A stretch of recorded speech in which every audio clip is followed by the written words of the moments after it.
Welcome, sleepy traveler.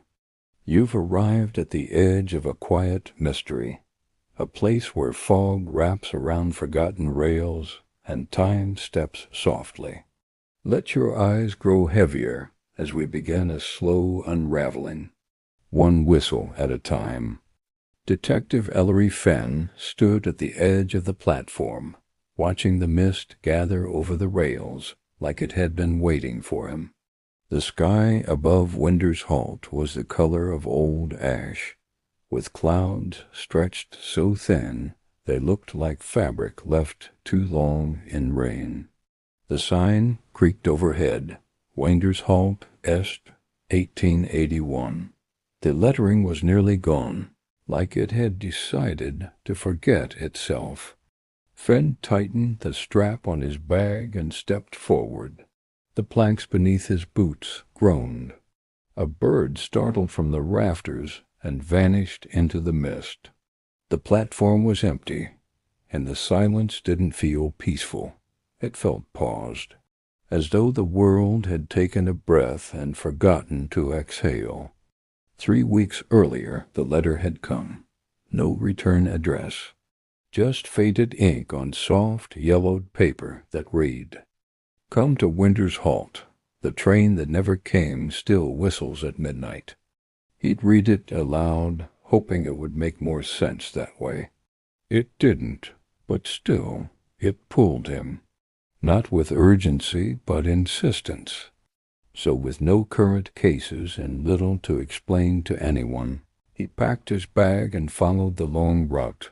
2 buses, a hitched ride, and finally a stretch of gravel road leading into nothing. Winder's Halt didn't show up on modern maps. An old fruit seller 2 towns back had blinked at the name, then quietly muttered, "Don't go past the station." He didn't ask her why. Now, standing there, he understood the weight in her voice. Something about the place felt folded, like a page turned too many times. There were no workers, no posted schedule, no other travelers. But the tracks weren't rusted. They were scuffed, used, not recently, but regularly. Like memories. He saw a bench under the crooked awning. He sat, letting his breath fog in the cool air. Across the platform a crow landed, head cocked, watching. It didn't blink. Then a whistle, faint, far off, but sharp. Fenn checked his watch. 12:04 p.m. Too early for ghosts. He stood, dusted off his coat, and moved toward the old station door. It hung slightly open. The crow cawed, loud and sudden, then lifted into the fog. The station hadn't changed. Not in any way that made sense, at least. The posters still hung where they always had, faded and curled at the corners, showing destinations no one seemed to reach anymore. The ticket counter still had its rusted bell, and the vending machine still offered lemon soda no one ever bought. But it felt off. Fenn walked slowly toward Platform 3, the one that used to be padlocked shut. Now the gate swung gently in the breeze, as though it had never known a lock at all. Grass poked through the cracks in the stone beneath him. There was no sound of trains, not even the electric whine of lights overhead. He reached the edge of the platform and looked down. The track was still there, barely visible under a veil of fog. But more than that, there was a presence. He couldn't see a train, not yet, but he felt something heavy in the air, like something waiting just beyond perception. He turned to leave, and froze. There it was. Where the platform had been empty a moment ago, now stood a narrow train car, long, dark, silent. No headlight, no smoke, just stillness. The fog thickened behind it like a curtain falling. No announcement had been made. No doors had opened. But the train was there. Fenn's fingers found the whistle in his coat pocket again. It was cold this time. Not humming, not pulling, just expectant. He stepped closer. The door opened with a sigh. Warm air drifted out, smelling faintly of old paper and rain-damp wood. He hesitated only once, then stepped aboard. Inside, the carriage was dimly lit with golden lamps that flickered, as if uncertain whether they were allowed to glow. The floor was worn oak. The benches along the walls held no passengers, just objects. A child's sock, a broken glasses frame, a coffee-stained ledger. Fenn's breath caught as he realized he recognized some of these, from cases gone cold, from interviews with no answers, from places he thought he'd forgotten. He moved down the aisle. Each item sat like an unfinished sentence. At the far end of the car, a large mirror hung crooked on the wall. Fenn approached slowly. The reflection didn't match. Behind him in the mirror stood a figure, unmoving, featureless in the haze. He spun around. Nothing. He looked back. The mirror was clear now, only his own face, and he looked tired, older. He raised a hand to his reflection. It didn't move. Instead, letters began to scrawl themselves across the mirror's surface, one by one. You came back. Fenn stepped backward. A light flickered above him, then steadied. The train gave a soft lurch, and began to move, not fast, not smooth, but with the weight of something awakening. Fenn sat at the nearest bench. The whistle in his coat warmed again. Not urgent, just aware. The train rolled forward into a fog thick enough to forget everything that came before. But Fenn didn't forget. Not this time. Fenn leaned against the bench, eyes scanning the dim interior of the carriage as it rocked gently beneath him. The rhythm of the wheels, if there were any, didn't sound like the trains he remembered. It was slower, less mechanical, like the train was gliding through something thicker than air. He rose, steadying himself with a hand against the window frame. Outside the fog was dense, but not entirely opaque. Shapes moved within its shadows of trees, maybe, or buildings. Or people. He turned from the glass. The items on the benches hadn't shifted, but now, beside them, tags had appeared.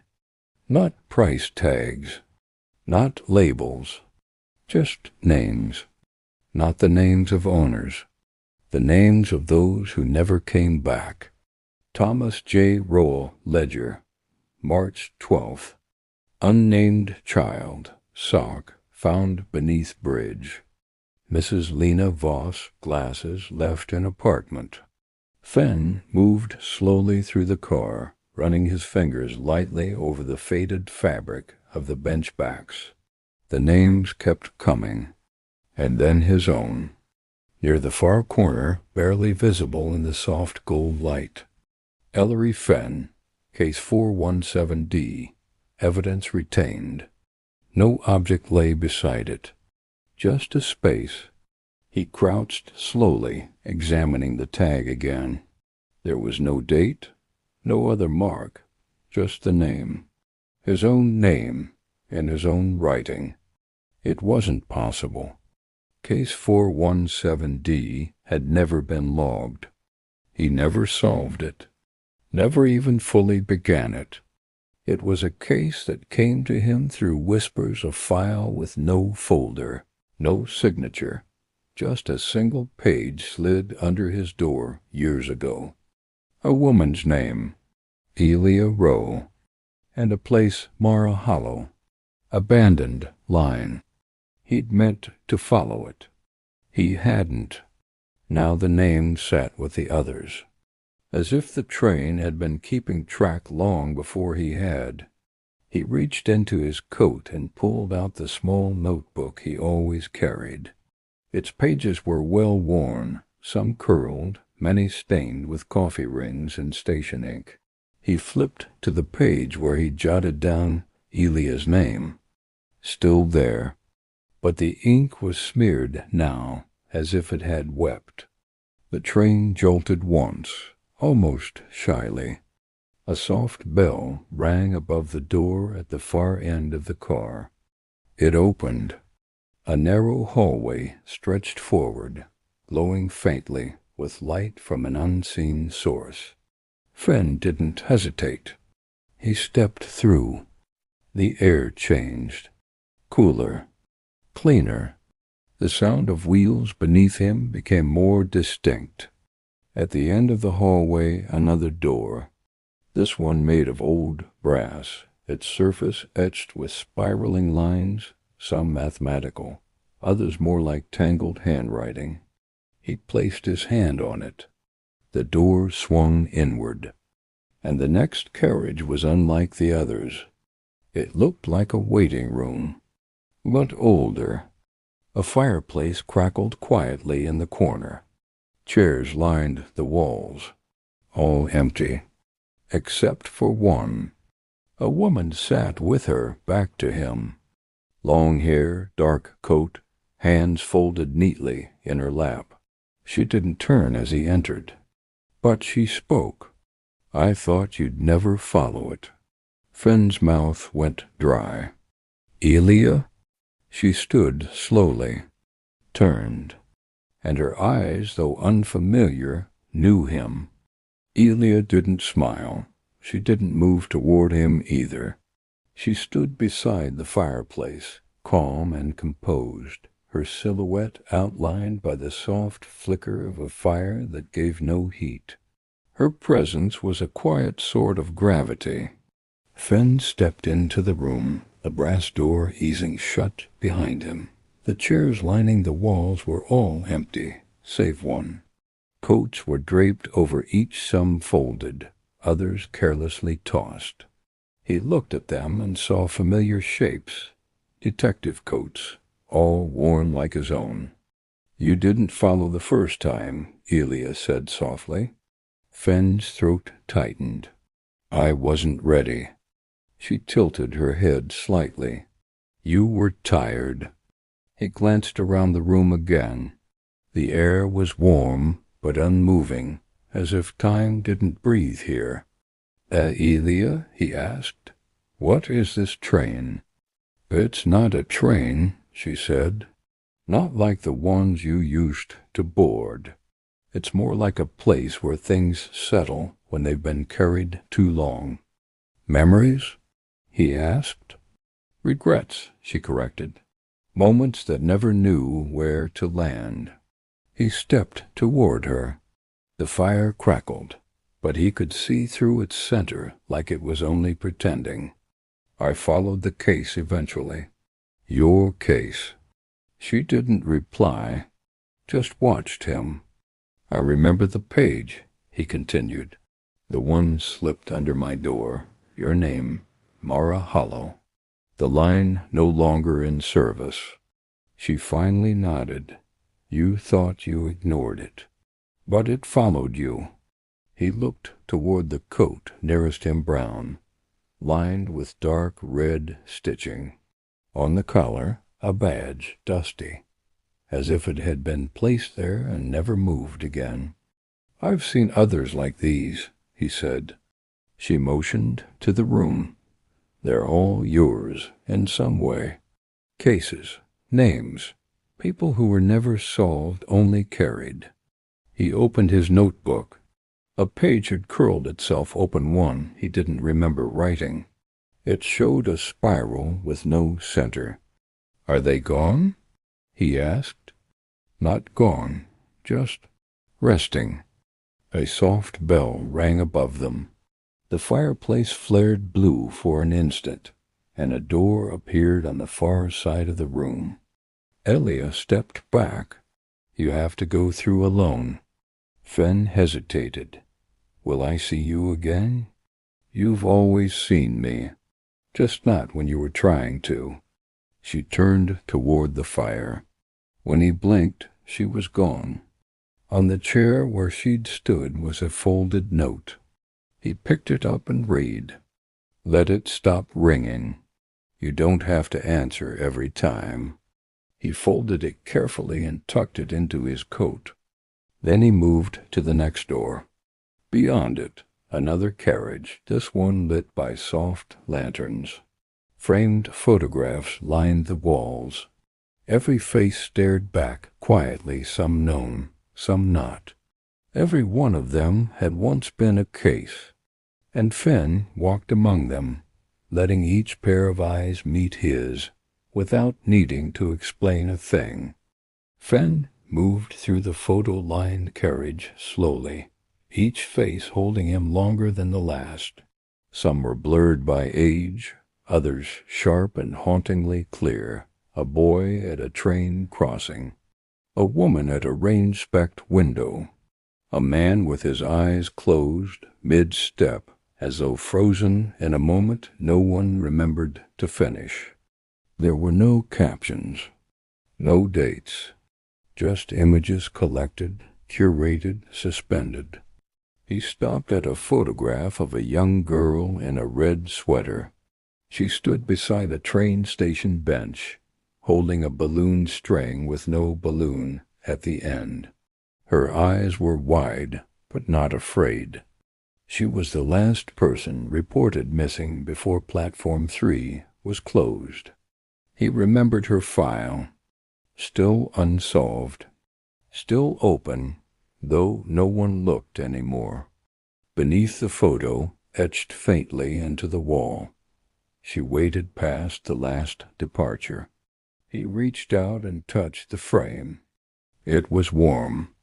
The lantern above it flickered. Then the floor beneath him shifted, not abruptly, but like the slow exhale of something that had been holding its breath. The train was descending. Not underground, deeper. The photographs swayed slightly as gravity bent. And at the far end of the carriage, another door appeared. Round, metallic, with no handle. Instead, it bore a single brass keyhole. Fenn looked down at his coat. A small pocket he hadn't noticed before was unbuttoned. Inside it, a key. Old, smooth-edged, not heavy. He approached the door and pressed the key in. It turned without resistance. The door split down the middle, hissing open like lungs releasing. Beyond it, stairs, winding downward into darkness. The walls were narrow and damp. The light from the carriage didn't follow, but Fenn stepped down without pause. The air grew cooler, denser. He could hear water dripping somewhere far off. The stairs ended in a platform. Not a station. Not really. Just a narrow space with a single wooden bench and a glass panel set into the stone wall. He sat, waited. Through the glass, a flicker of movement. Then another. Figures faint and flickering past on the other side like shadows in deep water. He couldn't make out faces, but he knew their presence. He had chased them in reports. He had seen them in sketches. They had never been found. A low hum built in the walls. The panel vibrated slightly, then slid open. Cold air rushed in, smelling of soil and rust. Fenn stood and stepped forward. The figures were gone. In their place, a corridor, lit by small lights embedded in the floor, winding left, then right, then into mist. He walked it. No sound followed his steps. The train was far above now, and for the first time since stepping aboard, he didn't feel observed, only invited. Ahead, the corridor opened into a circular room. At its center stood a small desk, Upon it a rotary phone, black, dustless, ringing softly. Fen approached. He lifted the receiver. No voice came, just breath. Then a whisper. "Do you know why you're here?" Fen held the receiver to his ear. No voice, only breath slow, measured. Then a whisper, almost indistinguishable from the static. "Do you know why you're here?" He didn't answer. The line ticked once and fell silent. He lowered the phone slowly, setting it back on its cradle. Something behind him shifted. Not a sound exactly, more like a breath held too long being released. A faint click beneath the floor, a change in the air's pressure. The corridor behind him shimmered. The mist that had lingered began to pull away, revealing two passageways. One curved left, its walls lined with frames, papers, torn notes, slanted writing. The other sloped downward, with a rusted rail running alongside. Fen chose the left. The framed documents were pieces of unfinished thoughts, crossed-out witness statements, unsent letters, scribbled margins. Beneath each, a brass tag with a single word. Withheld. He stopped before a half-burned envelope sealed in glass. The tag read Raul T. Unfiled. Inside the charred envelope was a single torn photo. A child standing by a train platform, a lone balloon string trailing to nothing. Fen stepped carefully down the hall. At the far end, a mirror waited. But it did not show him, only the hall behind. He stepped closer. The glass fogged slightly, and words formed in faint lines. Some truths are shy. No reflection, no face. He turned back. Now the other path. The rusted rail bent downward into stone. The corridor was darker, but he followed it. The sounds returned, low murmurs, as if old station announcements were playing backward. He couldn't make out words, only tones that made the hairs on his arms rise. At the bottom, another room, circular, still. Rows of lockers lined the wall, unlabeled, colorless, all the same size. Fen walked to one and opened it. Inside sat a briefcase. His, lost years ago at South Dyer. He recognized the tear at the corner, the faded ink stain near the handle. He unlatched it.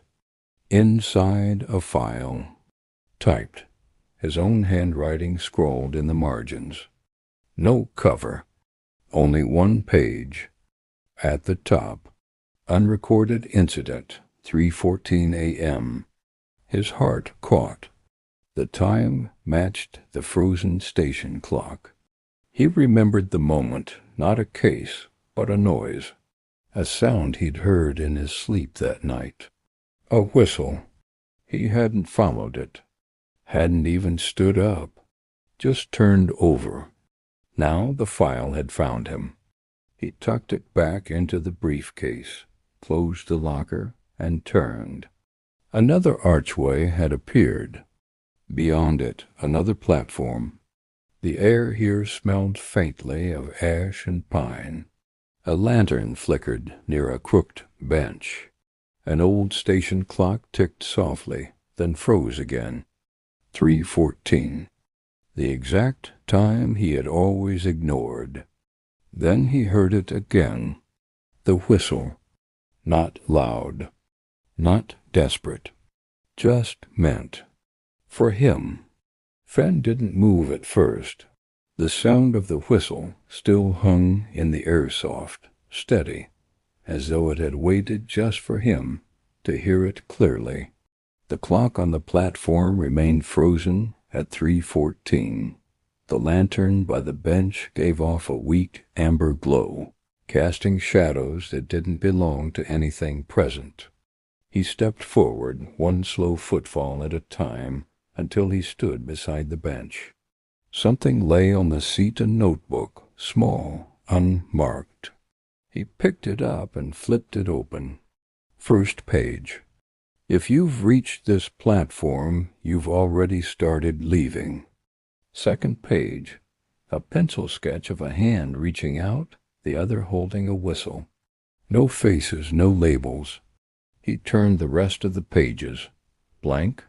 Fenn placed the notebook in his coat. The mist parted above him. He looked up. Overhead, high beyond the broken beams of the canopy, a faint shape passed silently across the night sky, a long, narrow silhouette, trailing lines of dim light.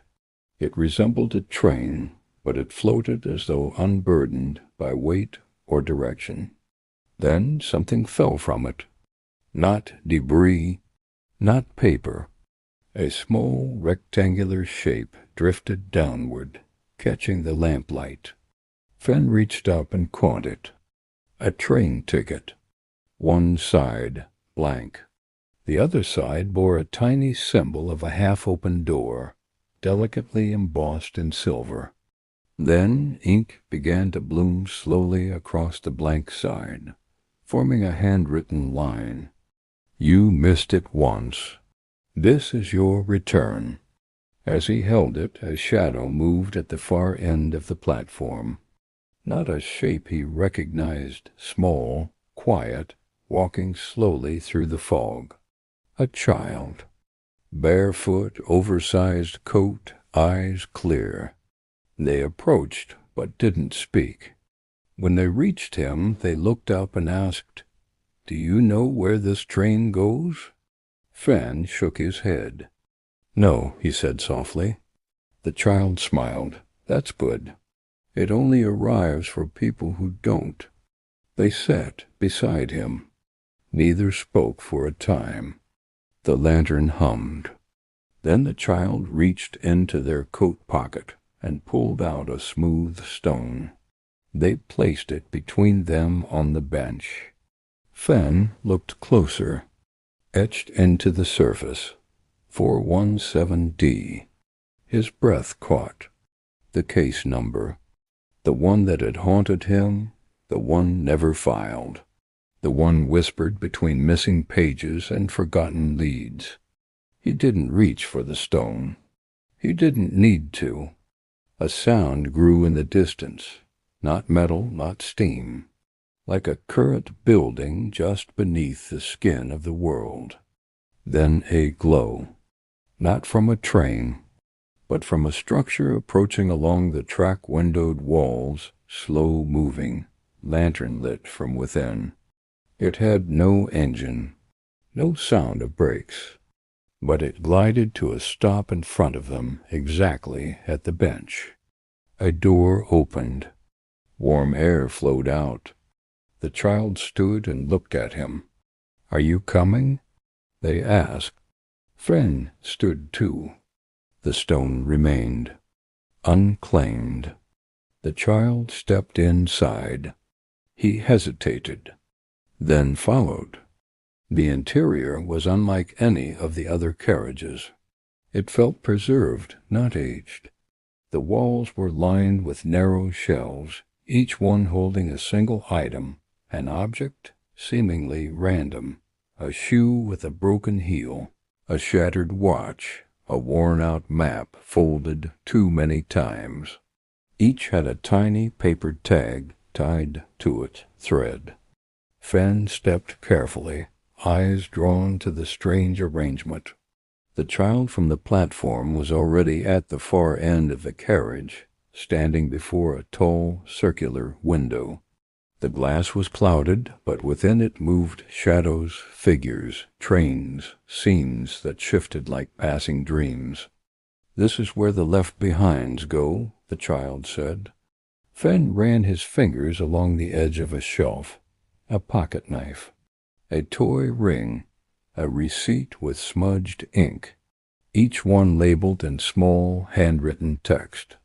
One read, "I thought I'd come back for it." He stopped before a small glass case at the center of the room. Inside it lay his badge, the one he thought had slipped behind a drawer years ago. But this one was unbroken, clean, perfectly preserved. Its tag read, "Returned too late to be useful." "You keep a lot of things," the child said behind him. "Even the ones that don't belong to you anymore." Fen turned. "Is that why I'm here?" The child shrugged. "Maybe, or maybe this place is just tired of waiting." The shadows in the window flickered. A station appeared empty, dim, with benches lined up in silence. He saw himself there, seated alone. Not waiting, just existing. A train never arrived in that memory. "That's when I first heard the whistle," Fen whispered. The child nodded. "You almost followed it. But you didn't." The carriage shifted beneath them, not sharply. A gentle sway, like it was drifting off track into something softer. A chime rang low. At the far end, a narrow doorway opened. The child stayed behind. Fen stepped toward the threshold, the soft weight of his notebook in his coat reminding him that even now he was still recording, just not solving. The door led into a long corridor lined with frosted mirrors, each one catching faint glimmers of light, but refusing to show his reflection. Fen moved slowly. The floor felt padded, the air unusually quiet, like someone had muted the world just beyond the walls. He passed mirror after mirror. In each one only the hallway behind him appeared. Never himself. It was like the corridor didn't want to acknowledge him yet. Halfway through, he paused. One mirror began to fog. Then letters formed on the surface, as if breathed into existence. "This time do not knock." He stared at it for a moment longer, then moved on. The corridor narrowed, then opened into a chamber made of softly glowing stone. Shelves circled the room like ribs. No labels, no light sources. Still, everything could be seen clearly, as though memory illuminated it from within. He walked to the center, where a small desk waited. Upon it sat an old rotary phone. Black, polished, still. He hesitated, then picked up the receiver. No dial tone, no voice, only the sound of his own breath echoing slightly back to him. Then, faintly, so faint it almost wasn't sound at all, a voice whispered, "You already asked the question. Let it answer itself." The line went dead. Fen placed the phone back into its cradle. The desk slid silently aside, revealing a set of stairs descending into amber light. He followed them. The steps opened into a quiet viewing platform, not for trains, but for moments. Glass panes framed memories. Some were his, some weren't. One showed a kitchen with an empty chair always left out. Another, a hallway with keys that never stopped rattling. He stopped at the last one. It showed a small waiting room, dim, with a girl reading a magazine beside a flickering vending machine. He remembered that case.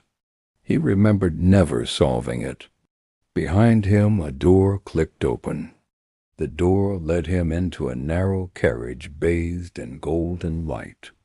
Unlike the others, this one had no shelves, no memories on display. Just a row of small tables, each with 2 chairs. Most were empty. One wasn't. Elia sat near the far end, hands folded, eyes resting on the window beside her. She looked calm, not surprised. Her coat hung from the chair behind her, as if she'd been waiting for a while. Fen approached, not speaking. He slid into the seat opposite her. "You found the mirrors," she said. He nodded. And the phone? I listened, he replied. She smiled faintly. Good. A teacup sat between them. Another waited for him. He picked it up. The tea was warm floral, slightly bitter, like something steeped too long, but comforting in its persistence. You always return here, Elia said, eyes never leaving the window. I never know why. That's the point. This place isn't built on knowing. It's built on returning. Outside, the view wasn't of tracks, but of skies slowly moving backward. Cloudscapes faded into night, then dawn, then dusk again. Do you remember the name? She asked. Fen didn't need clarification. He knew which one. Yes, he said quietly. Mara Hollow. Elia nodded once. She was never meant to vanish, Fen continued. But the station lost her, like it just swallowed her. You recorded everything but the silence. He looked down. His notebook sat on the table now, though he hadn't placed it there. It was open, a blank page waiting. He picked up the pencil lying across it. I still don't know how it ends, he murmured. It doesn't, Elia said, but it changes. Outside, something past a station that never existed, then a house he once visited in a dream.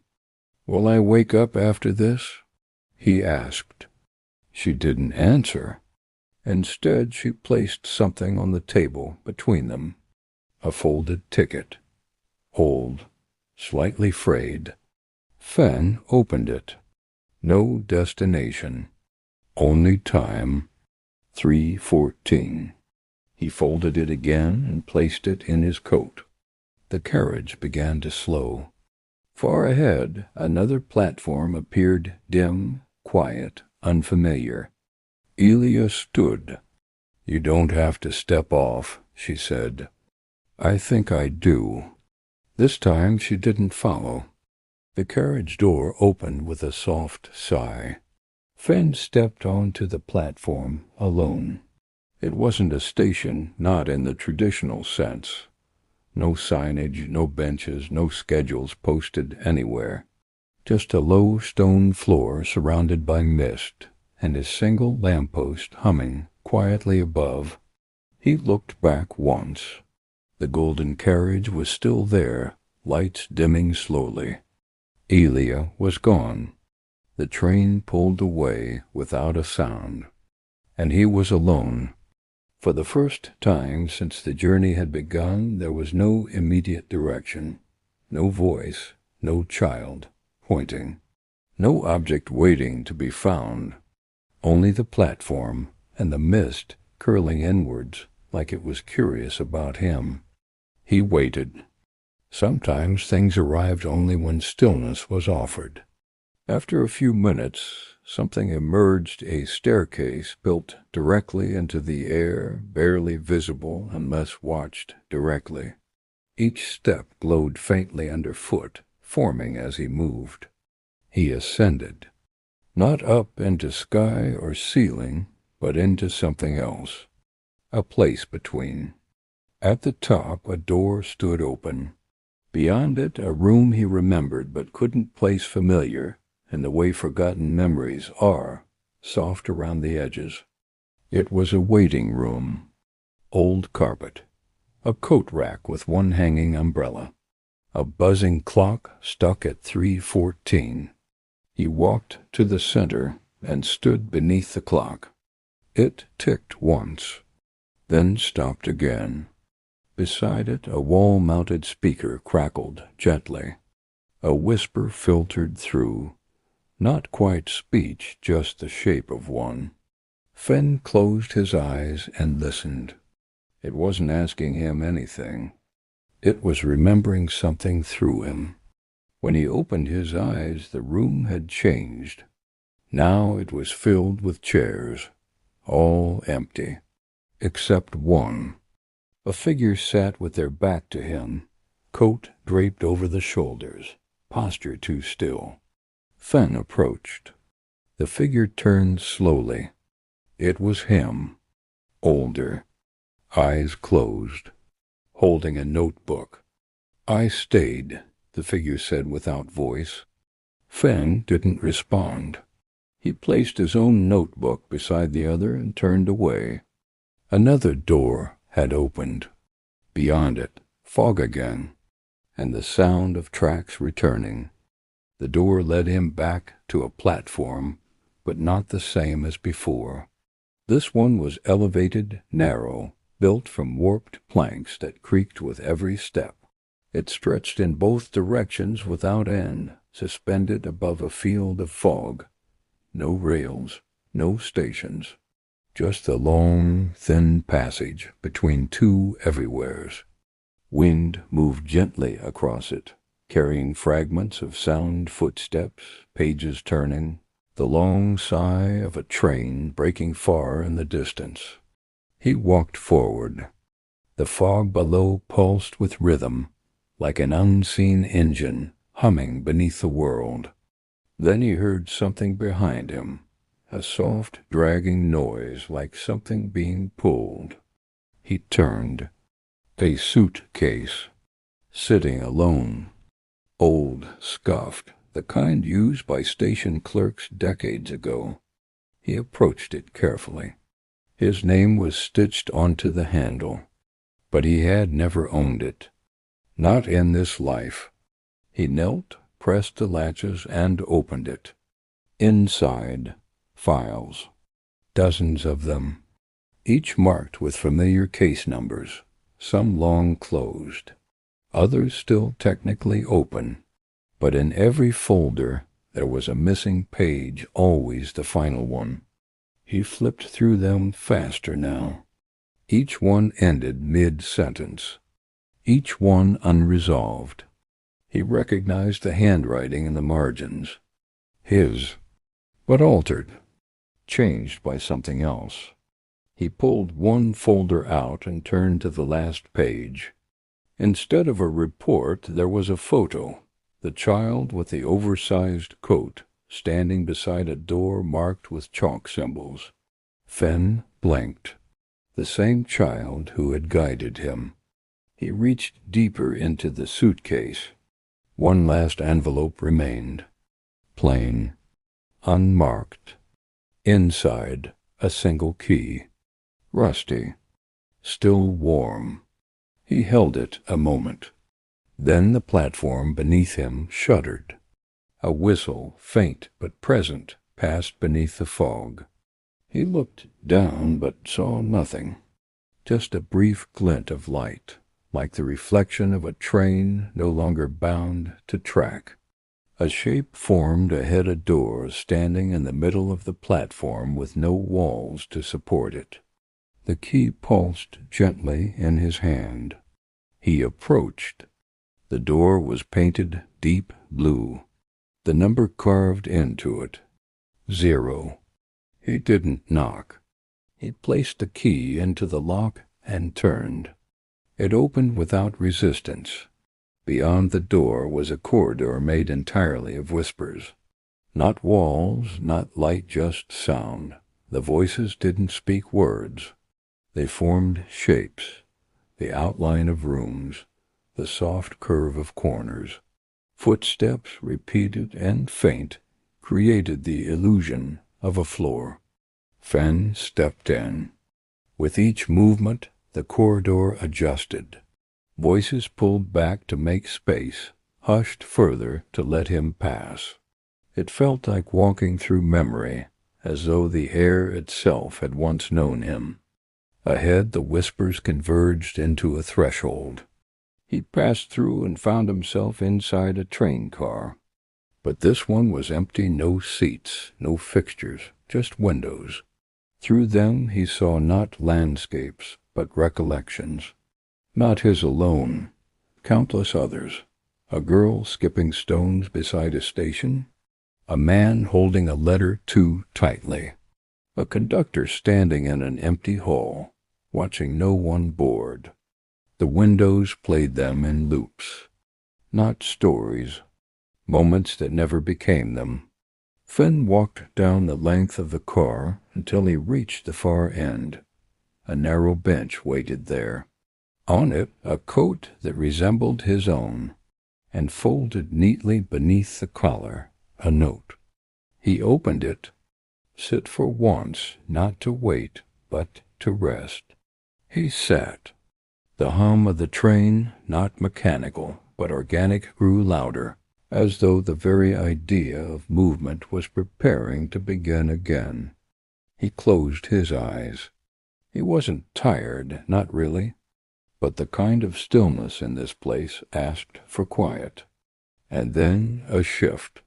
The car began to move not forward, not backward, but inward. Not through space, but through understanding. He felt it without knowing. The train passed through the places in him he had walled off. Places that once held answers. Places that no longer asked questions. Then the whistle came again. Closer. Warmer. Welcoming. He opened his eyes. The windows had changed. Now they showed a single hallway. Dim. Endless. An added center. A door marked with his own initials. Finn rose from the bench and stepped toward the door, with his initials carved into the wood. It was simple, unadorned, but it held a weight, a quiet promise, or a challenge. His hand trembled as he reached out and touched the surface. The wood was smooth but cool, like it had never been exposed to sunlight. He took a breath and turned the knob. The door swung open to reveal a narrow hallway bathed in faint golden light. The walls were lined with photographs, some black and white, others tinted with the soft colors of fading memories. Each frame held faces he recognized, and some he didn't. Friends long gone, strangers who had touched his life in passing, and others shadowed, blurred, unnamed. He stepped forward, studying the images. As he moved, the photos shifted. Faces changed expressions, eyes following him. Some smiled. Others looked away. At the end of the hallway, a figure stood waiting. It was the detective he had once been, younger and less burdened, holding a notebook and a pen. The younger self looked up and smiled softly. "Did you find it?" the younger Fenn asked. "Maybe," the older Fenn replied. The younger nodded, stepping aside to reveal a door at the hallway's end. Unlike the others, this door was bright white, with delicate carvings of stars and constellations. "Beyond this," the younger said, "is what you've been searching for. But it's not an answer. It's a choice." Fenn hesitated. The journey had been long and tangled, full of shadows and echoes. Was he ready to face the final step? He reached out and opened the door. Inside was a small room, simple and empty, except for a single chair facing a window. He sat. Outside the window, the world was vast tracts that disappeared into forests, cities, mountains, and endless skies. The whistle sounded again, softer now, almost a lullaby. Fenn closed his eyes and listened.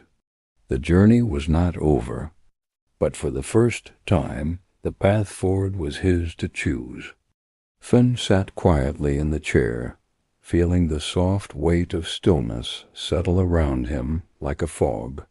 The window framed a world both vast and fragile, tracks weaving through forests where leaves shimmered like whispers, rivers that curved like the gentle breath of time, and cities bathed in the quiet glow of evening.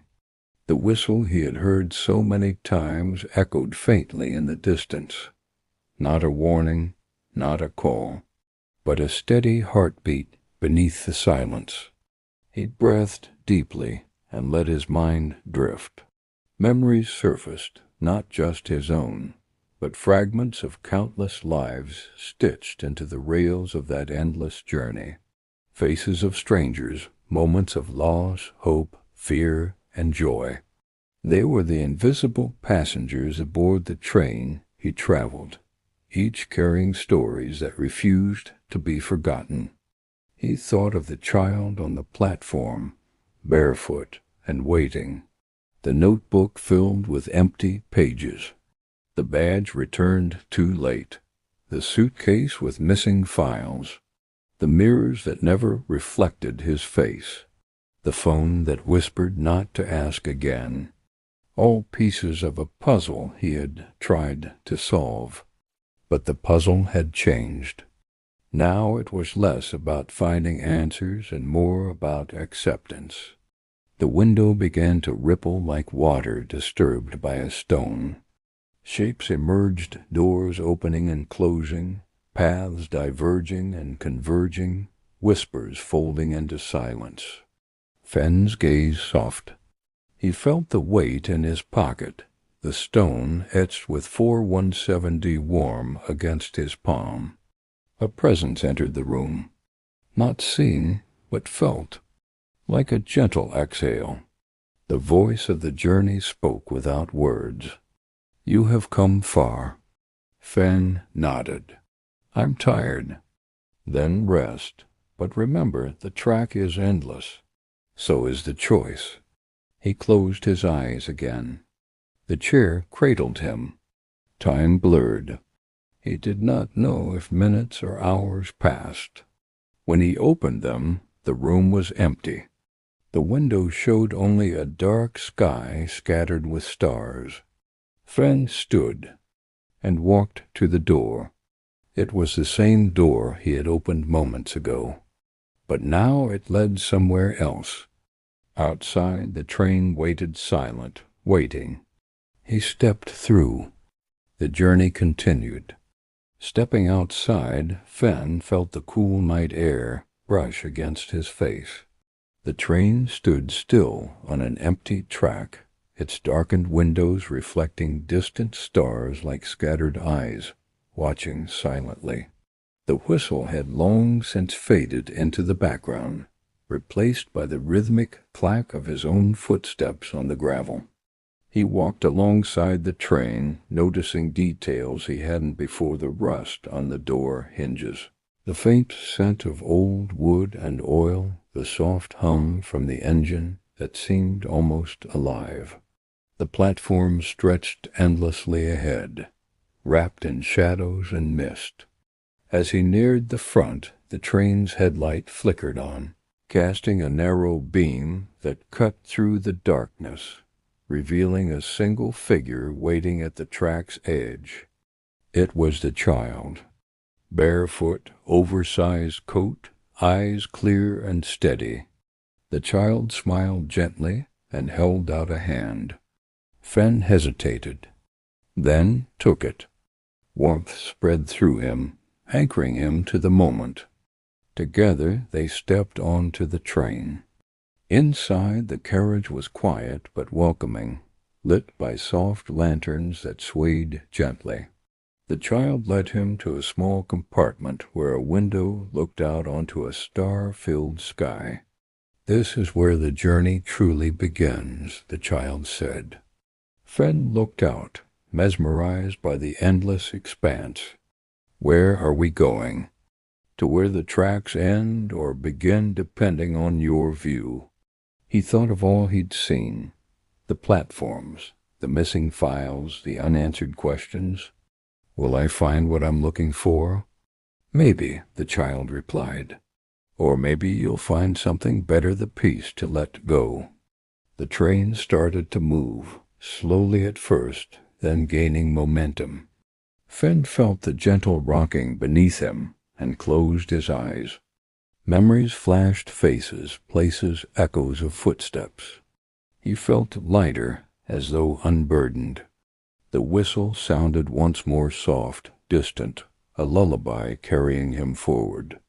As the train glided through the night, Fenn realized the journey wasn't about arrival. It was about moving. The train hummed softly, its wheels barely touching the tracks as it glided through shadows and light. Finn sat quietly, watching the stars blur past the window like streaks of silver. The child beside him remained silent, their gaze steady, as if they carried the weight of every journey ever taken. Minutes stretched into an indistinct flow. The silence was not empty, it was filled with things unspoken, memories tucked away, moments waiting to be understood. Finn thought of the case files left incomplete, the people who had vanished into the fog of forgotten places. He thought of the nights spent chasing ghosts, and the whispers that always led him back here to this moving limbo. The child finally spoke. "Do you know why the whistle calls?" Finn shook his head. "It's not a signal," the child explained softly. "It's a reminder, a call to remember what was lost and what still remains." Finn's eyes closed, letting the words settle. He saw faces, some familiar, some strange, waiting on platforms that existed only in memory. People who had boarded trains never meant to leave, and those who had stayed waiting for a journey that never came. The whistle echoed again, this time from within himself. He felt a shift, subtle but undeniable. The train's movement slowed, the lights dimmed, and the air grew still. Ahead a station appeared not a place, but a feeling. Warmth, safety, home. The child stood. "This is where you decide." Finn nodded slowly. The doors slid open. Outside was a platform bathed in golden light. The mist had lifted, revealing familiar faces, friends, strangers, loved ones. They waited silently, inviting him to step forward or turn away. He looked at the child. They smiled. "Whatever you choose, you are free." Finn took a breath, then stepped onto the platform. The whistle faded, replaced by the soft murmur of voices, and the journey continued, no longer a search, but a beginning. Stepping onto the platform, Finn felt the warmth of the golden light wrap around him like a soft blanket. The faces before him were both new and familiar, blurred edges sharpening into clarity as he moved closer. Some smiled gently.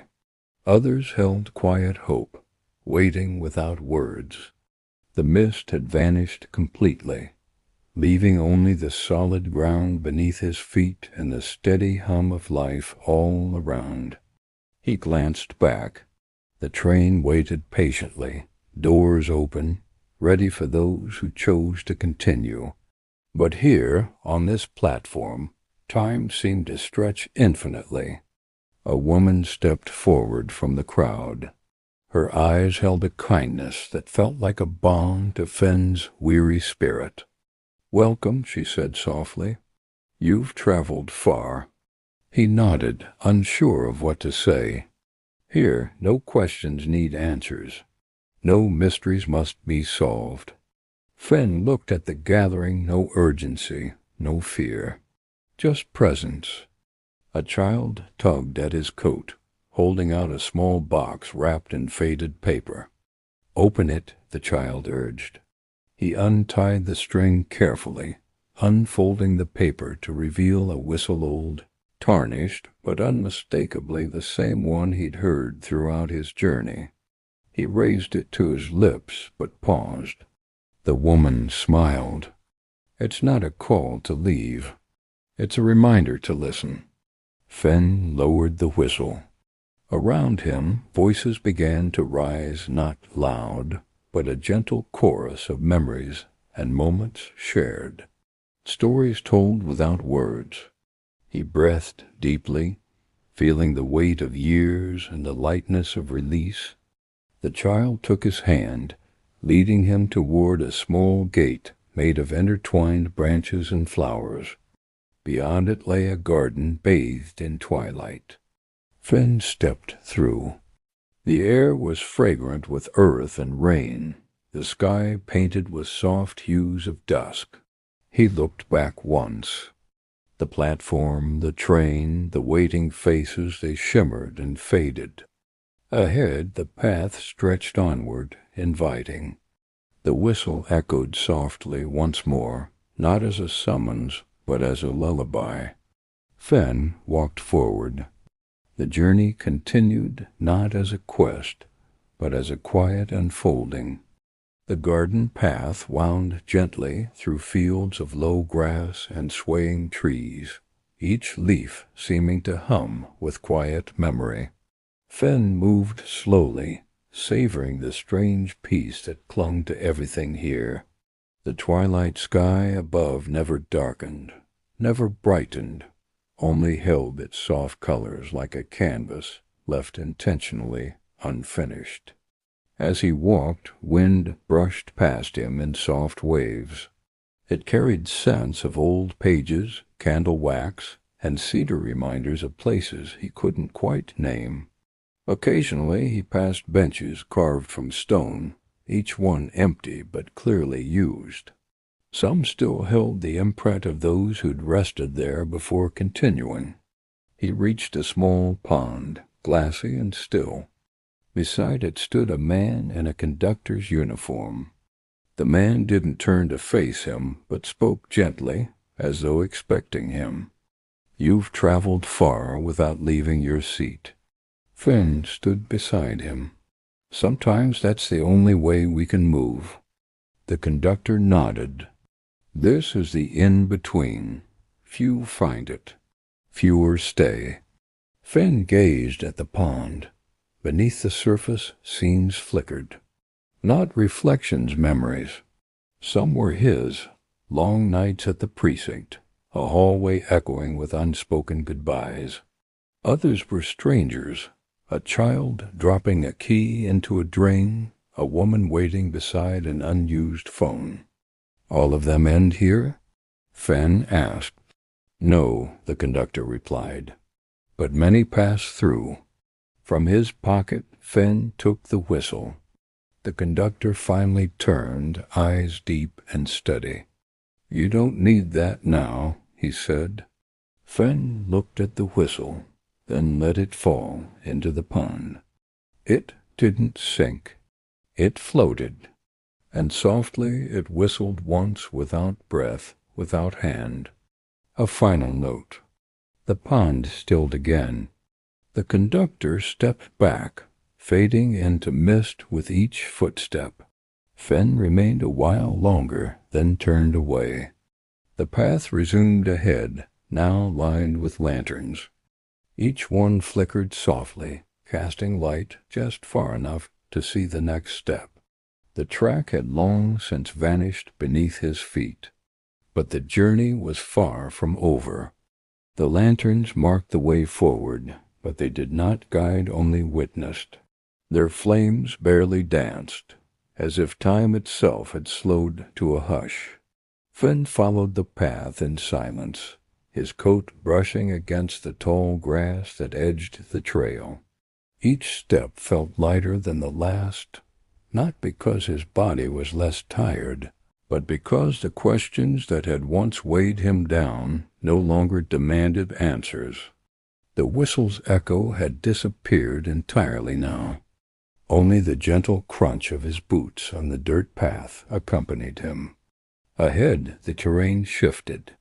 The grass gave way to cobblestone, uneven but deliberate. On either side, towering hedges rose, thick with twisting vines and soft, hanging petals. He entered what seemed to be a maze, not one designed to trap, but to reflect. Every corner he turned brought him past memories, not literal ones, but fragments: an empty office chair, a pair of untied boots beneath a bench, a coat left on a hook, swaying slightly in wind that didn't exist, and voices, faint, untraceable, stitched into the air like distant songs. They weren't speaking to him. They were speaking around him, through time, through layers of things that had once mattered and now simply remained. Then a clearing. At its center stood a clock tall, freestanding, hands forever frozen at 3:14. Fen approached, heart oddly still. The clock's surface shimmered faintly. Within the glass he saw not his reflection, but a waiting room. Familiar.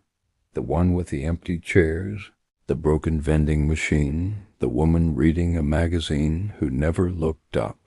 He reached out to touch the clock, but it dissolved. In its place stood a gate iron, old, slightly ajar. No signs, no sound, just a faint scent of dust and lavender. He stepped through, and suddenly he was back on a train, not worn in motion, a museum of stillness. Every seat was filled with those who had once boarded but never left, faces calm, some smiling faintly, not asleep, not awake, remembered. Fen walked between them until he found his own seat, unclaimed, waiting. He sat. The lights above flickered, and the train began to move.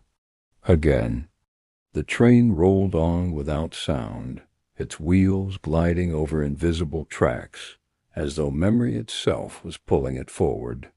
Outside the windows there was nothing, no night, no day, no landscape to anchor thought. Only shifting light like the slow turn of faded dreams. Fen sat in the seat that had waited for him. The fabric held his shape as if it remembered. He looked down at his hands, then out the window again, though there was nothing to see. Across the aisle, a woman held a music box in her lap. She wasn't there before. She didn't look at him, but began turning the tiny key on its side. A low melody drifted into the air, gentle, almost sorrowful, the kind of tune that never truly resolved. As the music played, the scenery outside began to stir. Not real places, but impressions. A hallway of numbered doors. A jacket left on a hook. A candle still burning beside an empty teacup.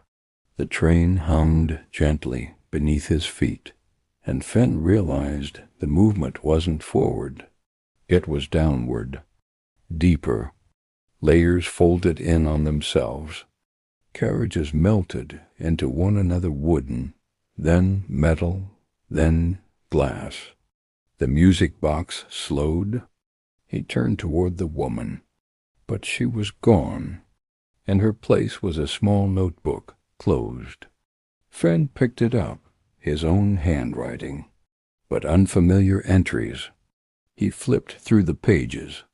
Not cases, not events, just phrases.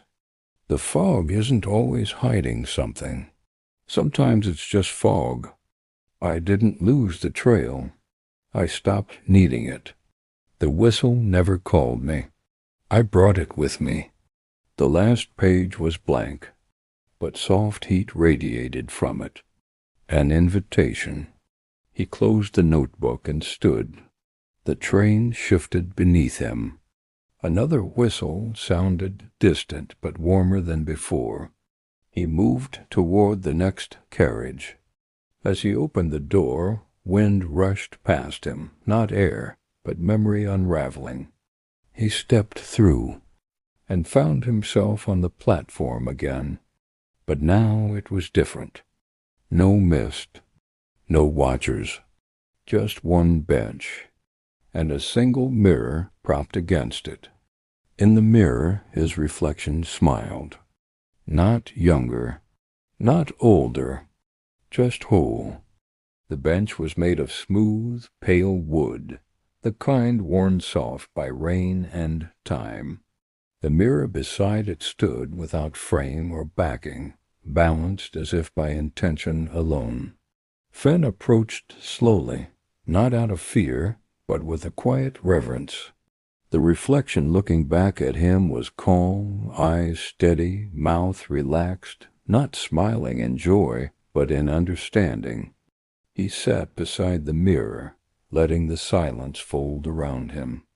There was no station noise, no engine hum, no wind, just stillness, deep and patient. His reflection blinked once. Then it spoke. You never missed the train. You were just early. Finn tilted his head. He didn't respond aloud. The mirror's surface rippled slightly, as though catching a sudden breeze. Scenes formed not memories exactly, but echoes of choices. A girl waving through a window that never opened. A file folder left on a desk. A hallway he chose not to walk down. You did the best with what you were allowed to know, the reflection continued. Now you're allowed to rest. Fenn leaned forward. Rest, he repeated. But not stop. Exactly. A shape appeared behind the glass. Another door. Not labeled, no number. Just waiting. He stood, and the mirror faded. Now the door was real, planted directly ahead of him, surrounded by a corridor that hadn't existed a moment before. The handle was smooth brass, warm to the touch. He turned it. Inside, a circular room opened, ceiling arched high, stars painted across it in faint, glowing lines. It felt sacred, not religious, but remembered. Around the edges of the room stood clocks. Each one ticked at a different pace, some fast, some slow. One had stopped entirely. At the center stood a pedestal, and on it a small, weathered train ticket. No station name, no date. Only a line of text in pale silver ink. One last departure. Fenn reached out and picked it up. It weighed nothing, and yet it felt like everything he had ever carried. Fenn held the ticket between his fingers, the ink shimmering faintly beneath the soft glow of the ceiling's painted stars. The room didn't pulse or breathe, yet it felt alive, aware of him, as if it had waited for this moment longer than he had known to seek it. Each clock around him ticked in its own rhythm, none matching his pulse. One spun backward. Another moved once every few seconds like a slow inhale. They weren't tracking time, they were keeping memories. He turned the ticket over. The back was blank, but when he touched it to his chest, words bloomed in his mind. Board when ready. No return necessary. He lowered the ticket and stepped back. The room responded.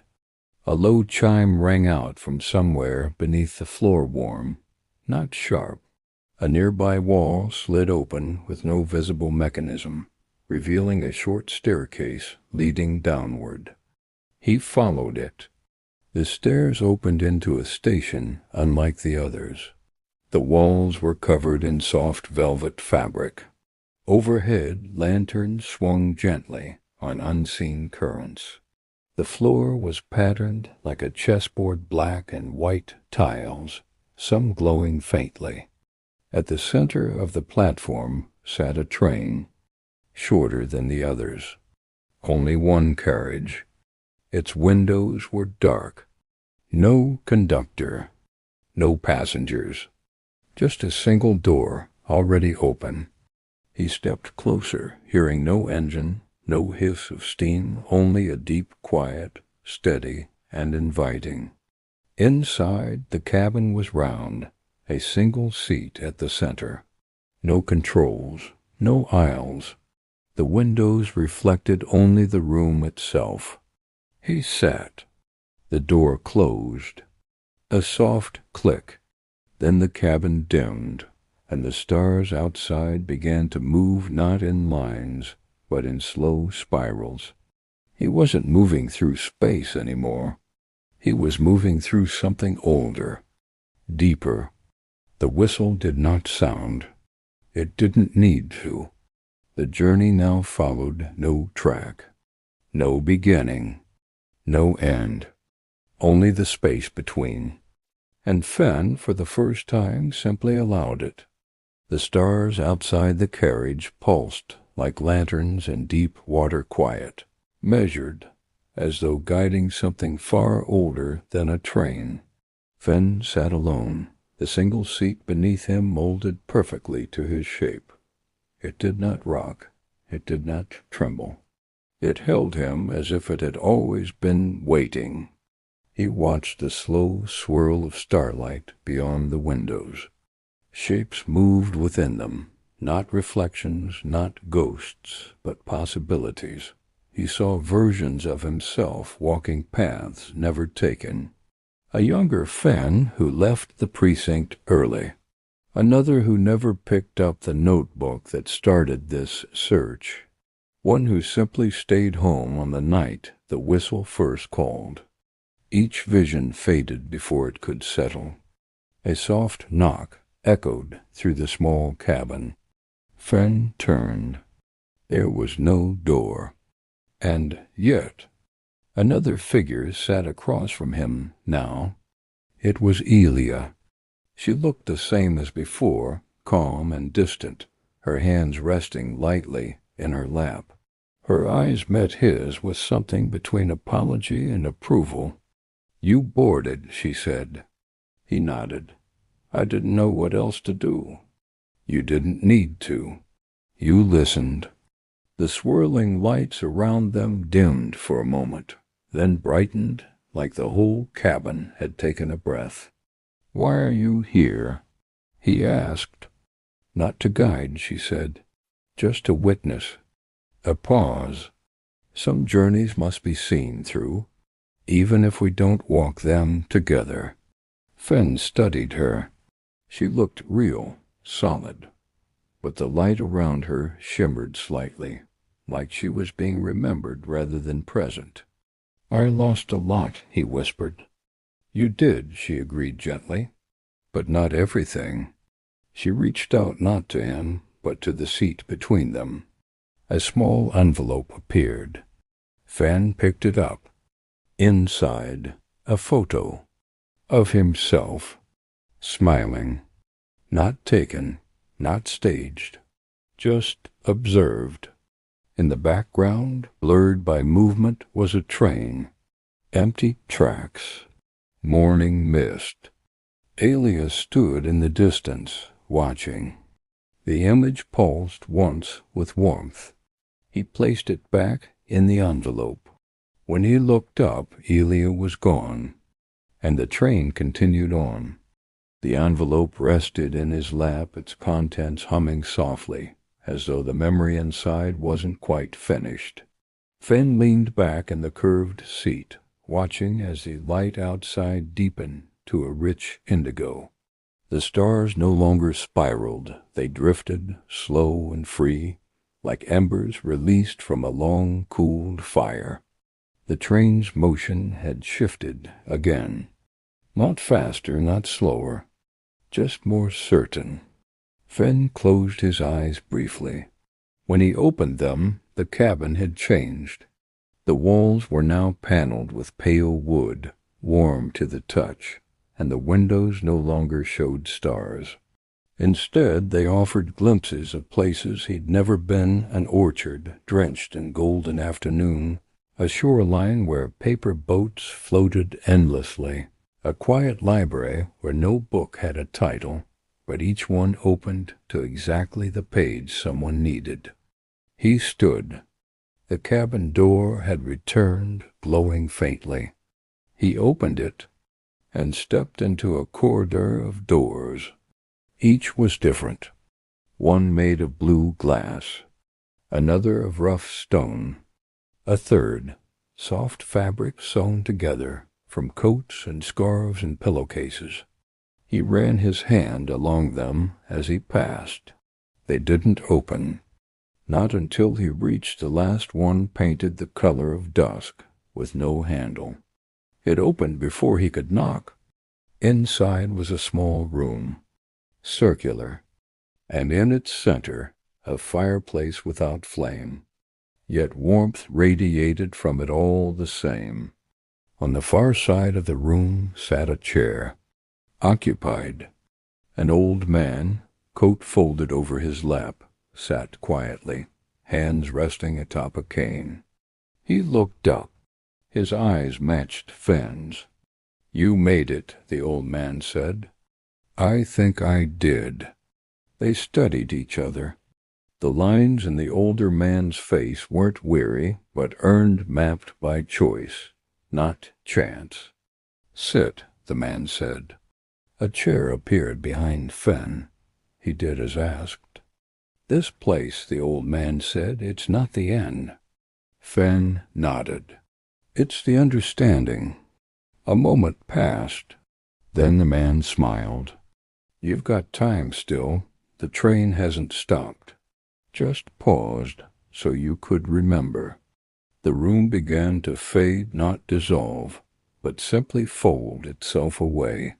Finn found himself back in the carriage, alone again, but no longer lost. The carriage settled into a hush deeper than silence, as if the train itself was waiting for his next thought. Finn sat with the envelope still in his coat, the warmth of it gently pulsing against his chest. The seat beneath him curved perfectly to his spine, and the window beside him once again open to sky, only now the stars had taken on familiar shapes. Constellations he hadn't named since childhood began to glow faintly. One looked like the badge he'd once worn, another a silhouette of the old precinct steps, and there, barely visible, was the faint outline of a train, drawn in pinpricks of light, its headlamp a blinking star. A voice, not spoken but felt, murmured within, "Everywhere you've gone has led here. Nowhere you go next must be the same." He blinked. A soft rustle filled the carriage. From beneath the seat across from him, a stack of old case files slid into view. He leaned forward. Each folder had been aged by mist, the corners curled and edges smudged. Some bore watermarks. Others had only numbers, long since reassigned. But one stood out. It was labeled simply, "Departure, Subject F. Hello." He opened it. Inside were pages filled with scribbled thoughts, sketches of places he hadn't known. He remembered mirrors, tracks, stairwells, reflections of himself from impossible angles. And at the very bottom, a short paragraph in his own handwriting. "I am not lost. I am on a track that forgets its direction. I do not chase endings anymore. I walk beside beginnings." He stared at it for a long time, then carefully closed the file. A soft ding echoed overhead. The train was slowing. Fenn stood. Outside the window, a platform emerged, one unlike any other he'd seen, made not of stone or wood, but of woven light. The shapes of benches and railings shimmered softly, incomplete, like ideas waiting to be finished. The door opened without a sound, and a staircase led down, not below, but within. He stepped forward. Each step vanished after he took it, not falling away, but becoming something else entirely. The steps beneath Fenn's feet dissolved into light as he descended, not collapsing, but transforming into glimmers that faded behind him.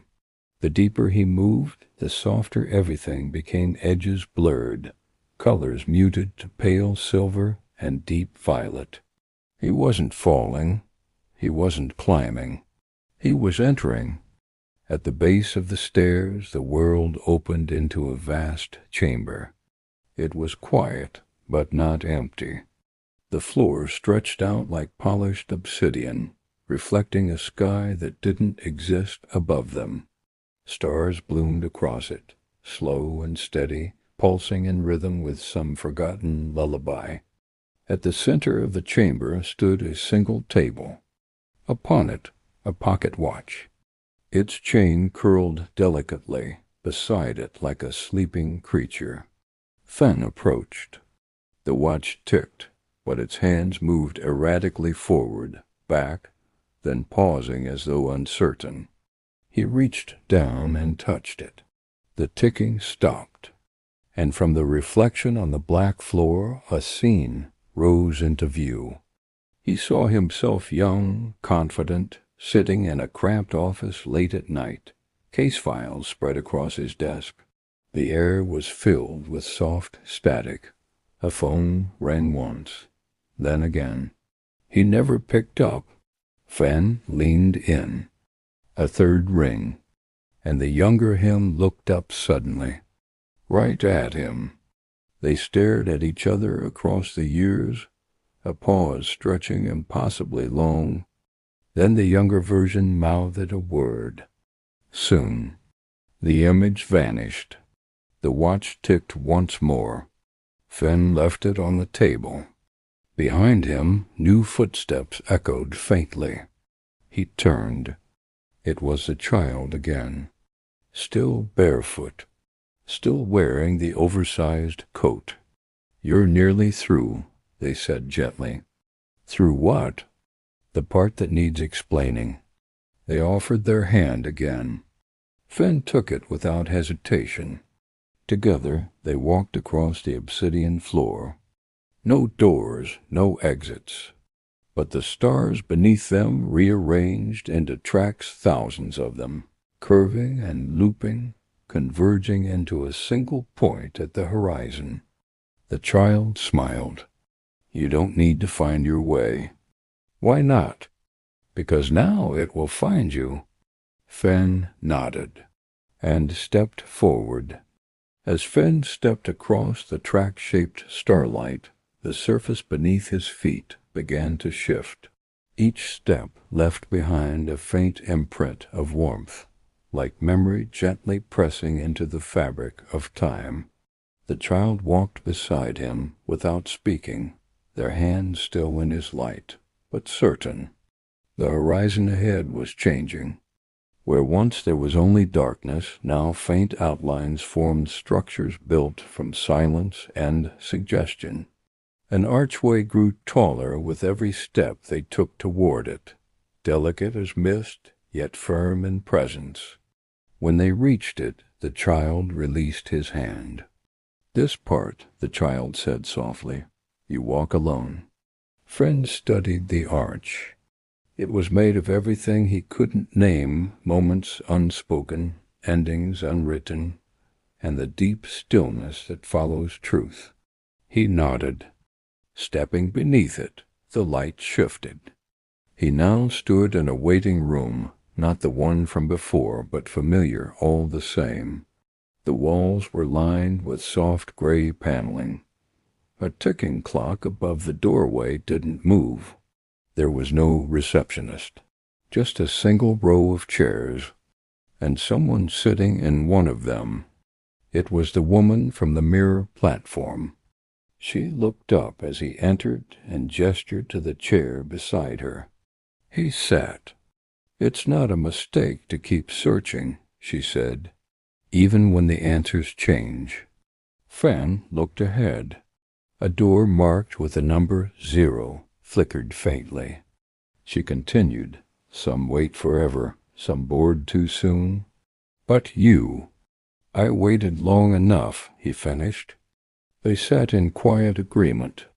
Then the door across from them creaked open. Inside, a train car, but not like the others. It was filled with voices, quiet, layered, distant, like pages turning in other rooms. Fen stood, nodded once more, and stepped through. The car was lined with windows showing nothing and everything, overlapping memories of departures and arrivals, platform clocks blinking out of sequence, people waving at trains that had already passed. At the far end of the car, A conductor stood beside a small brass lever. She smiled at him. "No more tickets," she said gently. "Only choices." Fenn looked back at the doorway, then at the moving stars outside. The conductor pulled the lever. The whistle sounded once, low and clear, and the train began again. The sound of the whistle rolled softly through the car, blending with the quiet murmurs that surrounded Fenn. The passengers inside weren't visible. They seemed to exist between the edges of reality, flickering in and out like half-remembered dreams. The conductor's steady hand remained on the brass lever, guiding the train through invisible rails of memory and time. Fenn felt the cabin shift, as if the walls themselves were breathing. The windows grew brighter, showing not landscapes, but fleeting moments, faces blurred by distance, footsteps frozen mid-step, letters half-written and never sent. He reached into his coat and felt the familiar weight of the whistle, tucked away since his arrival. He pulled it out slowly, tracing the worn metal with his thumb. The whistle was cold, but it pulsed faintly alive with unspoken stories. A voice, soft and distant, whispered from the shadows, "You carry more than memories." Fenn turned, but saw only the flicker of light along the corridor. The conductor spoke without looking at him. "Not all journeys are taken on tracks." Fenn nodded. He looked back at the lever. "Where to next?" The conductor's smile was gentle, patient. "Wherever you choose." The train began to move, the hum deepening beneath their feet. Outside the windows, stars rearranged themselves into constellations unfamiliar yet comforting. Fenn closed his eyes. He remembered the child's words. "It will find you." He exhaled slowly. When he opened his eyes, the carriage was empty. No passengers. No conductor. Just him and the steady rhythm of the train. A new door appeared ahead, marked simply with a question mark. Fenn stepped forward. He reached out and opened it. Beyond was a platform, silent, empty, and underfoot the rails faded into mist. But somewhere beyond, faint whistle calls echoed, softly, inviting. He smiled. The journey wasn't over. It had only just begun. Fenn stood on the mist-shrouded platform, the question mark door closing softly behind him. The air was cool and still, the faintest scent of earth and rain lingering. The rails beneath his feet dissolved into a pale gray fog that seemed to pulse with a life of its own, blurring the boundary between solid ground and something more ephemeral. Ahead, a faint glow appeared through the mist, flickering like a distant lantern. He began walking toward it, each step light and deliberate, feeling the weight of silence surround him, not heavy, but comforting, like an old friend waiting patiently. As he moved forward, the mist thinned and the glow brightened. Shapes began to form, an old wooden bench, weathered and worn, a street lamp swaying gently without wind, a forgotten suitcase resting on the ground, its leather cracked and softened by time. The platform stretched endlessly on either side, but these few objects anchored the space, giving it a strange sense of presence amid the emptiness. Fenn paused beside the bench and ran his hand over its rough surface. He could almost hear the echoes of conversations, past laughter, whispered secrets, footsteps fading into the distance. Suddenly a soft whistle echoed faintly, almost hesitant. He turned toward the sound, but saw nothing. The mist curled and shifted, and from within it emerged a figure, an old man.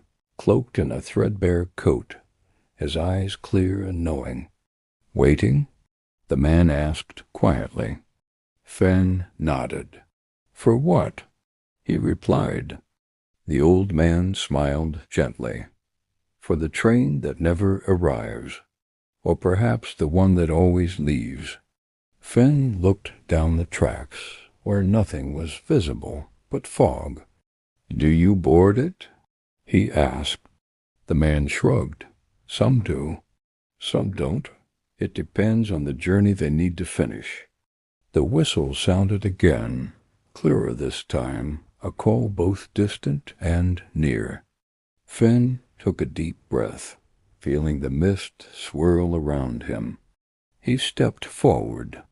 The platform seemed to ripple. The old man's form dissolved into the fog, leaving Fenn alone. Yet somehow he felt less lonely, because the track was still there, and so was the whistle.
The silver path stretched ahead like a ribbon of light, winding gently through shadows and stars. Fenn walked with quiet steps, each footfall leaving a faint glow that faded almost instantly behind him. The air felt alive with possibility, charged with memories that weren't quite his, but somehow familiar. As he moved forward, the landscape shifted again. The darkness gave way to a soft haze, and the shapes of trees emerged tall, ancient, their branches entwined like whispered secrets. Leaves shimmered faintly, reflecting colors that danced between twilight and dawn. Fenn paused beneath one such tree. Its bark was rough and worn, marked with initials and symbols carved by hands long gone. He traced a finger over a heart etched deeply into the wood, feeling a strange kinship with the unknown. A voice called softly from behind him. "Looking for something?" He turned to see a man, middle-aged with kind eyes, standing just beyond the tree's shadow. Fenn nodded slowly. "I suppose I am." The man smiled, stepping closer. "Sometimes the path is less about where you're going and more about what you carry." Fenn looked down at his coat, feeling the weight of the whistle tucked inside a pocket. "What about this?" he asked, pulling it out briefly. The man's eyes softened. "It's not just a whistle. It's a promise." Fenn raised an eyebrow. a promise to listen, to remember, to keep moving even when the tracks vanish. The man gestured to the forest surrounding them. This place shifts, like your journey. Nothing stays the same, but the promise remains. Fen looked back down the path. The trees thickened, but beyond them a faint light beckoned. Will the whistle guide me there?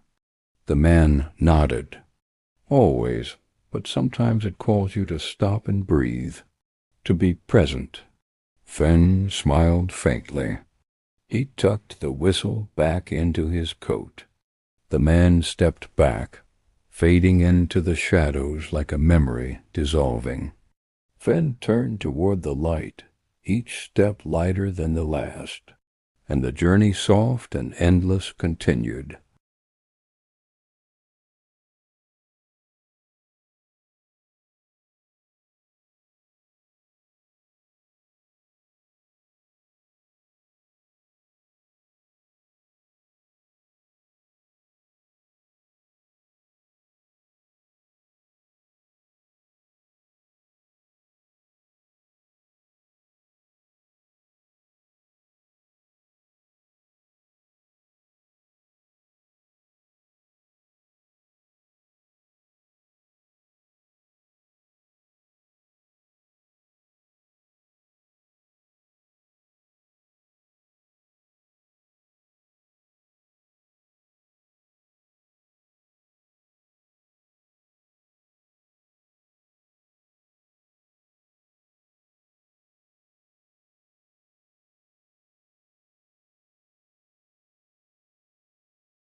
The path ahead seemed to ripple, the shimmering reeds bending as if breathing with the rhythm of an unseen song. Fen's footsteps stirred the whispering leaves, each step echoing softly like a heartbeat in the vast quiet. The air tasted faintly of earth and rain, fresh and alive, as though the world itself was waking. He moved steadily forward, the faint glow of the whistle's call threading through the mist like a silver thread guiding him home. The path curved gently, opening into a small clearing where a lone tree stood. Its branches were heavy with lanterns' soft golden lights that swayed in a breeze Fen could not feel. Each lantern held a flicker of memory, glowing warmly, suspended in the quiet air. He approached the tree slowly, reaching out to touch one of the lanterns. Inside, a scene shimmered. A family gathered around a table, sharing stories and laughter in a kitchen filled with soft light. Fen felt a deep ache, not sadness, but longing, the kind that settles quietly in the heart. A soft voice came from behind him. "This tree holds what we cherish most," said the woman who had once guided him in the pavilion. Her eyes reflected the lantern light, calm and steady. Fen nodded, turning to face her. "The whistle brought you here," she continued, "to remember what can never be lost, even when everything else fades." He glanced back at the lanterns. "Is this the end of the track?" he asked. She smiled gently. "No, it's a beginning and an ending both. a place where the past and future meet. The lanterns pulsed softly, and the trees seemed to breathe with quiet life. Finn reached out again, touching another lantern. Inside was a train platform, empty but glowing with possibility. The whistle called once more, louder now, clear and warm. He took a deep breath, feeling the weight of the journey lift. The path beyond the tree glowed brighter, inviting. Finn stepped forward. The mist parted like curtains, and the track awaited. The track stretched before Finn like a ribbon of silver light, unfurling endlessly into the horizon. Each rail shimmered faintly, alive with the memories of countless journeys taken and untaken. The mist that had once obscured his path now parted gently, revealing a landscape both familiar and strange fields of twilight grass that swayed without wind. Distant mountains painted in hues of deep purple and soft blue. Finn stepped onto the track, feeling the cool glow beneath his boots. The whistle's call echoed softly in the distance, growing clearer, more insistent. It was a voice both ancient and immediate, beckoning him forward with gentle urgency. Ahead a figure stood, waiting. It was the old conductor, dressed in his threadbare coat and worn cap, eyes shining with quiet wisdom. "Welcome back," the conductor said, his voice warm and steady. Finn nodded, feeling a sense of completion mingled with new beginnings. "The journey changes," the conductor continued, "but the tracks remain. Sometimes they vanish, sometimes they return, but they are always there for those who listen." Finn looked down at the whistle in his hand. It felt lighter now, as if it no longer carried the weight of unanswered questions, but the promise of understanding. "Where to now?" Finn asked. The conductor smiled, tipping his cap. "To wherever the whistle calls next." The train's distant whistle sounded again, clear, strong, and full of hope. Finn stepped forward, the track glowing brighter beneath his feet. As he walked, the landscape shifted once more, revealing fragments of lives and places, empty stations bathed in morning light, children chasing distant shadows, a single suitcase abandoned on a platform bench. Each scene whispered stories of waiting, of moving on, of finding peace. Finn breathed deeply, feeling the quiet resolve settle within him. The journey was far from over, but for the first time he felt ready. The whistle's call was no longer a summons. It was a promise, and he would follow it wherever it led.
The gentle sway of the carriage lulled Finn into a quiet reverie. Outside, the landscape folded and unfolded like a slowly turning page, hazy forests, dissolving into stretches of shimmering water, then into soft hills that seemed to breathe beneath twilight skies. Finn's fingers curled around the whistle, its metal cool but steady in his palm. The distant call had softened to a faint echo, almost like a heartbeat syncing with his own. He closed his eyes and let the memories drift in, faces from forgotten days, fragments of conversations left unfinished, moments of loss and grace mingled in a timeless dance. When he opened them, the carriage had changed. The seats were now plush velvet, deep blue, with subtle patterns that shimmered as if woven from starlight. At the far end, a door appeared, framed by twining vines that pulsed with soft light. Finn rose and moved toward it. A whispering voice greeted him as he reached the threshold. "Are you ready?" He nodded. The door swung open without a sound, revealing a platform bathed in golden glow. There, waiting beneath a lantern that never flickered, stood a figure older now, but familiar. Alia. Her eyes held the quiet certainty of someone who had waited through endless nights. "You came," she said simply. "I did." They approached each other slowly, the space between filled with unspoken understanding. "Have you found what you were looking for?"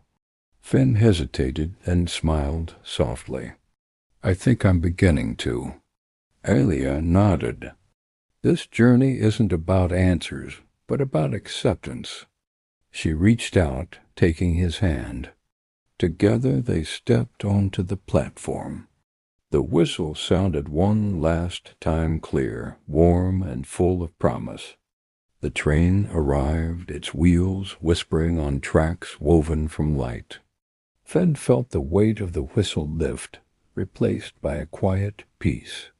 The doors closed behind them, and the train moved forward into the endless night.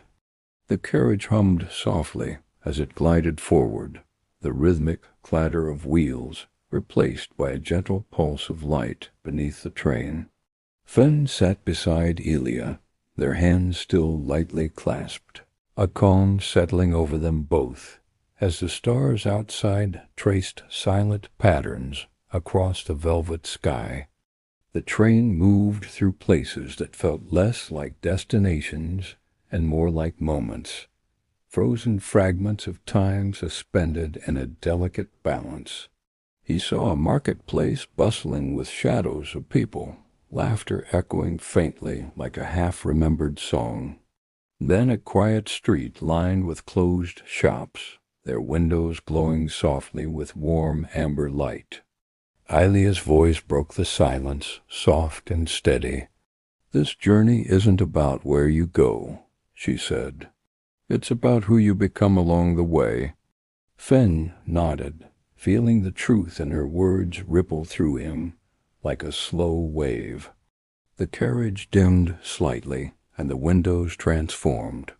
Instead of the passing scenes, they now displayed memories, some his own, some not. A child's first steps, an old man's final smile, the touch of a hand on a worn journal. He reached out to the window, fingers brushing the glass as if trying to hold the moments inside. "They're all connected," Elia said. "Every life, every story.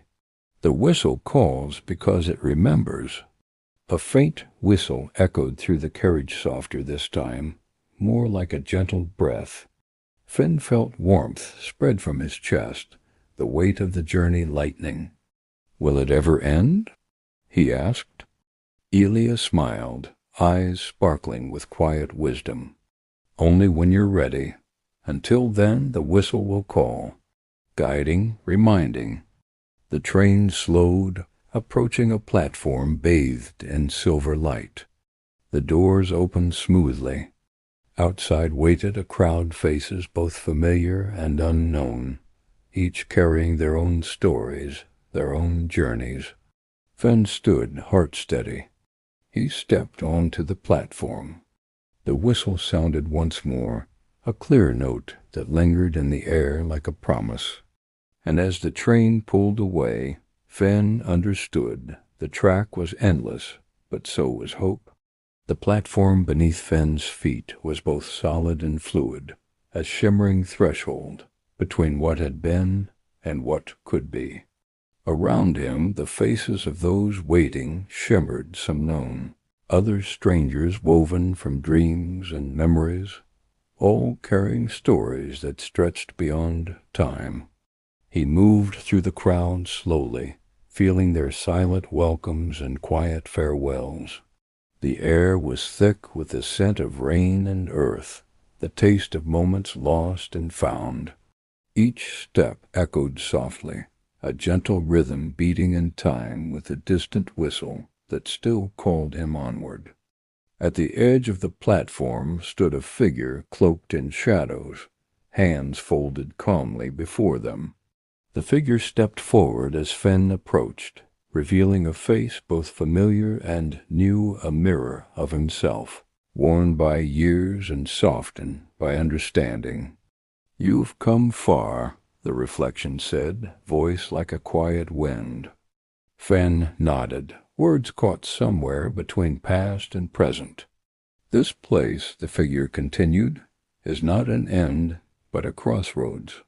The distant whistle rose again, clear and unwavering. "You may choose to continue or to rest here a while." Fenn looked back at the train disappearing into the mist, its glow fading like a promise kept. He considered the faces around him, each a reflection of choices made and paths left behind. "I'm ready," he said softly. The figure smiled, stepping aside. A new train, sleek and shimmering with light, waited on the tracks. Its doors opened silently, inviting. Fenn boarded without hesitation. Inside, the seats were soft, bathed in gentle light. The whistle's call was now a song, a melody of hope and remembrance. As the train pulled away, the platform dissolved into the mist. Fenn leaned back, eyes closing. He understood now. The journey was eternal, the whistle a beacon, and every track led somewhere meaningful. He was no longer lost. He was home. The train moved steadily into a horizon painted with stars, each one glowing softly, like the flicker of a candle in an endless night. Fenn sat quietly, the whistle resting gently in his palm, a small, steady heartbeat in a vast expanse of silence and light. Around him the carriage shimmered with memories, stories threading together like an intricate tapestry. Faces appeared and faded, friends he'd never met, strangers whose paths had crossed his in unseen ways, moments of joy and sorrow woven into the fabric of existence. The train's gentle hum was a lullaby, soothing and deep, carrying him forward through realms beyond time and space. A voice, familiar and calm, whispered at the edge of his thoughts. "You've come far, Fenn." The whistle called because you needed to hear it, not to chase an ending, but to find belonging. He nodded softly, feeling the truth settle like a warm ember inside. The windows opened wide, revealing the vastness beyond, tracks that stretched endlessly, curving through stars and shadow, light and dark. No final destination awaited, only the promise of journey itself. The whistle sang once more, clear and bright. Fenn rose, stepping to the window. He watched the rails glisten beneath the starlight, knowing that every step, every moment had brought him here. And here was enough. The train slowed, fading gently into a place both nowhere and everywhere. Finn closed his eyes, breath even and calm. The whistle's last note lingered, soft as a sigh. Then silence, and peace. The journey was over, and it had only just begun.